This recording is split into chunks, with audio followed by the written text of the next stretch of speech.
এছাড়া রাজধানীর শাহরাগ-এ মাহাল্লাতি আবাসিক এলাকাতেও আঘাত হানে বিমানগুলো, যেখানে উচ্চপদস্থ সামরিক কর্মকর্তা এবং বিজ্ঞানীরা অবস্থান করতেন। ইসরায়েলি প্রতিরক্ষা বাহিনী IDF এর বিবৃতি অনুযায়ী এই হামলা ছিল প্রিকিউম্পটিভ স্ট্রাইক, অর্থাৎ আগাম প্রতিরক্ষা ব্যবস্থা। তাদের দাবি, ইরান গত কয়েক মাস ধরে নতুন পারমাণবিক চুল্লি তৈরি এবং অস্ত্র সমৃদ্ধকরণের চেষ্টা করছিল।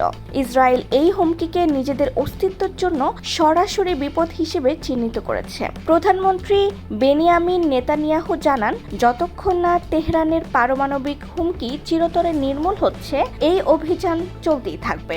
হামলায় নিহত হন ইরানের ইসলামী বিপ্লবী গার্ড বাহিনীর কয়েকজন শীর্ষ জেনারেল। জানা গেছে, brigadier general Gholam Ali Rashid, major general Mohammad Bagheri এবং হোসেন সালামি এই হামলায় প্রাণ হারান। এছাড়া মারা গেছেন 6 জন পরমাণু বিজ্ঞানী, যাদের মধ্যে ছিলেন